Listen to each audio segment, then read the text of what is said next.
Hej, jeg hedder Rie Nygaard. Lad mig lige bruge 2 minutter på at fortælle dig, hvordan Kvalikær kan hjælpe til med at forbedre forebyggelse og behandling i din kommune, for eksempel i tilslutning til de talrige projekter, som foregår i kommunerne i øjeblikket.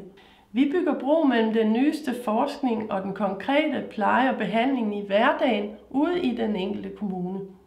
Vi hjælper med at fastholde og videreudvikle viden, for eksempel i forbindelse med projekter om faldforebyggelse, hverdagsrehabilitering, smertebehandling eller sårbehandling.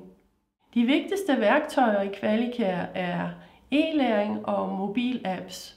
Okay. Ja, nu skal du bare se. Så går vi ind og finder ernærings... Vi har arbejdet med Kvalikær siden 2008. Der begyndte vi i Slagelse Kommune at tage Kvalikærs programmer ind. Vil du have lidt vand i skålen, så kan du skylle dem ned i vandet her. Du må gerne skrælle alle dem, der er der. Jeg føler mig lidt tryg ved, at jeg ved, at mine medarbejdere har adgang til at have den seneste, nyeste viden inden for de felter, som vi har inden for Kvalikær. Og der er fordelen ved Kvalikær, at vi har alle sammen hørt det samme, og vi har det samme fælles udgangspunkt, når vi skal sætte os ned og lave en plan for hver enkelt borger på, hvad er det, vi skal observere, og hvad er det, vi skal gøre lige præcis hos den borger. Og det er en kæmpe fordel i dagligdagen, for så kommer vi med en hel masse forskellige dagsordner på, hvad det her handler om. Man har mennesker på arbejde hele døgnet, og der er det vældig rart, at man så, når man har et idlønningsprogram, så kan de tage det lige præcis på det tidspunkt, det passer dem. Så det ikke er bestemt, at der er kursus kl. 13 eller sådan noget, for det passer ikke alle medarbejderne. Og vi kan se, at det har hjulpet, at alle vores medarbejdere har taget Kvalikær-programmerne, altså vi alle har fået et kompetenceløft. Og på kommunebasis kan man sige, det giver jo så også en gevinst på bundlinjen. Når medarbejderne er opdateret, så bliver de bedre til at gribe ind så tidligt, at borgerne ofte kan undgå alvorlig sygdom, funktionstab og indlæggelse på hospitalet.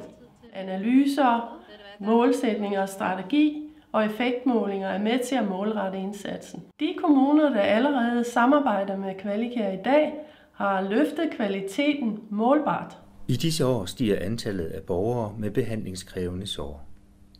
I kommuner, som ikke benytter Kvalikær, stiger antallet af sår med 3% om året. I 14 kommuner, som benytter Kvalikær, er antallet af sår faldet med 16% i gennemsnit det første år. Over tid bliver resultaterne med Kvalikær endnu bedre. På 2 år er antallet af sår faldet med 45% i Høje Taastrup Kommune. I Viborg Kommune har de efter 4 år med Kvalikær reduceret antallet af sår med 46%. Behandling af et sår i en uge koster 700 kroner. Den årlige besparelse ved 100 sår er 3.640.000 kroner. Jeg vil bruge 2 minutter på at fortælle, hvordan processen forløber, når din kommune vælger Kvalikær. Det første skridt er altid at holde et indledende møde med relevante ledere i kommunen, hvor vi forklarer, hvad der skal ske. Herefter tager vi fat i at tilpasse materialet lokalt med nogle af kommunens egne fagpersoner. Vi sørger selvfølgelig også for at koordinere med andre projekter og indsatser i kommunen. Det er altså en stor årsag til dødelighed, så den er meget, meget relevant også i forhold til ernæring. Gruppelederne får en særlig introduktion til Kvalikær, og så kan vi for alvor komme i gang med det hele handler om. Plejepersonalet kommer i gang med e-læring og mobilapps.